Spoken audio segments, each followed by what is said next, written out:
Hello everybody, welcome to the episode 2 of Toppers Talk. This is me Deepak Sahu, second year MBBS student in AIMS New Delhi. And आज हमारे साथ है मेरा junior ध्रुव और हम काफ़ी सारी इंटरेस्टिंग चीज़ों को लेकर बात करेंगे. Hello everyone, I'm Dhruv Advani, a first year student in AIMS Delhi. I have trained All India Rank 5 in NEET 2023 and got 715 out of 720 marks. 180 each in chemistry and botany and zoology and 175 in physics. ध्रुव, तुम्हें पता है कि NEET 2024 को सिर्फ 3 ही महीने बचे हैं. सो अपने साइड से तुम क्या सजेशन देना चाहोगे नीट 2024 एस्पिरेंट्स को कि उन्हें लास्ट के 3 महीनों में क्या गलतियां नहीं करनी है और कैसे रिवीजन और मॉक टेस्ट अपना अटेम्प्ट करना है? तो लास्ट के 3 महीने बहुत क्रूशल होते हैं. इस टाइम में the biggest mistake that I know of that we were warned about was deviate नहीं होना है. डोंट गेट एग्जॉस्टेड और लाइक थिंक कि मेरे से नहीं होगा या स्ट्रेस मत हो जाओ. You have to continue your prep. यहाँ पे अच्छे से करनी है, पूरी ख़त्म करनी है, सब कुछ प्रॉपरली करना है. तो मेरा major tip for revision is एक तो theory you should be done by now hopefully at least 12th grade, क्योंकि बोर्ड्स आ रहे होंगे तो 12th तो ख़त्म हो ही गया होगा. Try to revise 11th side by side. अगर नहीं हो रहा है तो as soon as boards end give yourself 2 to 3 weeks, finish the entire portion, the theory revision for everything, 11th grade, 12th grade, whatever you're not confident in. उसके बाद में I would actually recommend कि start with mock tests.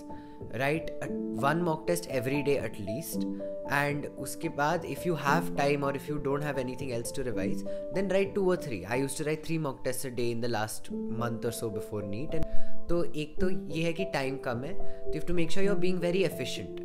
Don't waste any time in doing things you already know.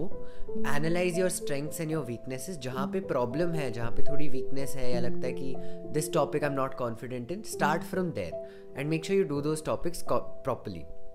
Plus जब last में mock test attempt करोगे तो mock test सिर्फ लिखना important नहीं, उनको analyze करना भी बहुत ज़्यादा important है. So make sure that you are going through your errors कि क्या गलत किया है, and try to keep a record कि ये question में ये error किया है, क्योंकि एक हफ्ता like 1 week before NEET it's best to just revise that much कि ये मेरे errors है and nothing new, so that you are not stressing yourself out or putting new stresses on your brain. Just कि ये error है, and when you analyze your paper figure out why you made that error, what the error in your thinking process was, etc. and like keep a record of it and revise those topics if you need to.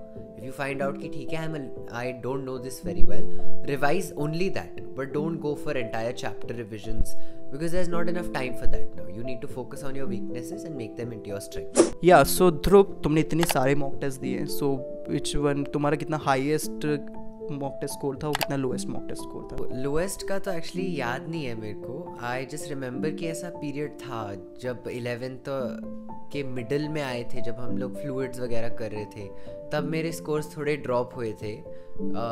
हाँ, तब that was the period when I was getting the lowest in the mock test that I was writing. But and highest में तो by the end I worked really hard and मतलब वो practice कर करके I was getting 700 710 in most of the mock test that I was taking. So Dhruv, since हमें पता है कि सिलेबस बहुत ज़्यादा बड़ा है, सो लास्ट में क्या होता है ना, सारी चीज़ों को ऐसे सम अप करना, रैप अप करना, वो काफ़ी चैलेंजिंग टास्क हो जाता है, और जो ये कर लेता है डेफिनेटली वो अच्छा स्कोर करता है. तो हम किस तरीके से स्टूडेंट इस चीज़ को डील करें कि वो रैप अप कर पाए अच्छे से? तो या जस्ट गाइड अस. मेरे रिविजन के लिए एक्चुअली मैं क्या करता था, मैंने फ्रॉम द स्टार्ट एक फॉर्मूला बुक बना रखी थी फिजिक्स में और केमिस्ट्री, फिजिकल केमिस्ट्री में. तो उसी में मैं जो है सारे फॉर्मूलाज लिखता, सारे एक लाइक जो इम्पोर्टेंट थ्योरी पॉइंट्स है जो मैं भूलता रहता था वो लिख देता था. तो that made a very short concise thing जो मैं आराम से रिवाइज कर सकता हूँ. 2-3 पेजेस का होता था, एक चैप्टर फटाफट से ख़त्म, और पूरा फिजिक्स और फिजिकल केमिस्ट्री बहुत जल्दी ख़त्म हो जाता था. फॉर इनऑर्गेनिक और organic chemistry and bio mainly मैंने जो है लास्ट मंथ्स में भी एनसीईआरटी पे ही फोकस किया. बट ऑर्गेनिक केमिस्ट्री के लिए मैंने जैसे एक फॉर्मूला बुक टाइप कुछ बनाया था, शॉर्ट नोट्स टाइप, जहाँ पे मैंने सारे रिएक्शंस लिख दिए थे. You can work with pre made notes, तो वो अच्छा है. तो फिर कहीं ऑनलाइन बहुत सारे रिसोर्सेज हैं.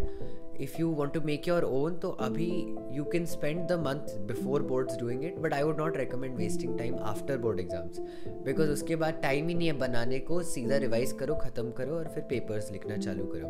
तो एक बहुत कॉमन प्रॉब्लम है, वो है एग्ज़ाम फियर. काफ़ी सारे स्टूडेंट्स होते हैं, उनको काफ़ी कुछ आता भी है, मॉक टेस्ट में भी अच्छा परफॉर्म करते हैं, लेकिन लास्ट मोमेंट पे क्या होता है वो डर जाते हैं, वो पेपर में गलती कर देते हैं. तो इस चीज़ को हम कैसे इग्नोर वो प्रिवेंट कर सकते हैं एग्ज़ाम फियर को. Okay, exam day fear actually मेरे को सबसे ख़राब चीज़ लगती है, बिकॉज नो मैटर कितना प्रिपेयर किया हो, अगर एग्ज़ाम के दिन पैनिक हो गए तो वो एग्ज़ाम ख़राब होता ही है. और ऐसा बहुत लोगों के साथ होता है, मेरे साथ बहुत बार हुआ है पहले, बट नीट में नहीं किया. बिकॉज मैंने क्या किया था, मैंने प्रैक्टिस इतनी कर ली थी कि कोई भी ऐसा क्वेश्चन आया जो मेरे को नहीं आता था तो मैं आई न्यू कि मैं कैसे उसको like what my strategy was to deal with it.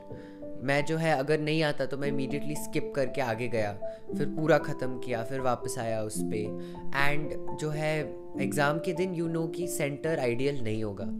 जिस एनवायरनमेंट में तुम एग्ज़ाम अभी लिख रहे हो मॉक पेपर्स, वो वैसा बिल्कुल भी नहीं होगा. मेरा सेंटर जो है एयरपोर्ट के कार्गो एयरपोर्ट की साइड में था, बहुत फ्लाइट्स की आवाज़ हो रही थी and seating arrangement like was not to my liking और सब. तो you need to be prepared कि environment might not be favourable, और उसके लिए बस ट्राई टू राइट लास्ट के थोड़े एग्जाम्स इन अनकंफर्टेबल एनवायरनमेंट्स. कहीं जो है बेंच पे लिख लिया या कहीं पे भी, जैसे जहाँ पे भी लिख सकते हो, अनकंफर्टेबल एनवायरनमेंट्स.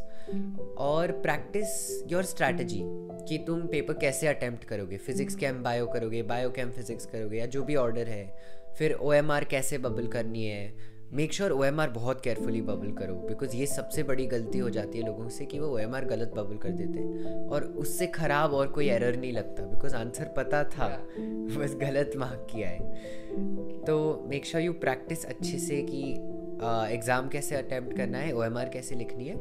एंड 1 महीने पहले से start some positive self talk, because ये बहुत कॉमन होता है कि लोग डिमोटिवेट हो जाते हैं कि मेरे से नहीं हो रहा या कुछ भी गलत हो रहा है तो how will I do it. But it's important to say कि ठीक है, मैं I will try my best. That's what's important, not being the best, just trying my best, because जितना स्ट्रेस लोगे उतना ख़राब जाएगा. Thank you so much Dhruv for guiding us so well कि तुमने इतने अच्छे से चीज़ों को रैप अप किया है कि आई होप सो कि ऑडियंस को समझ में आ गया होगा what they really need to do in the last 3 months. Yeah, so thank you so much for this.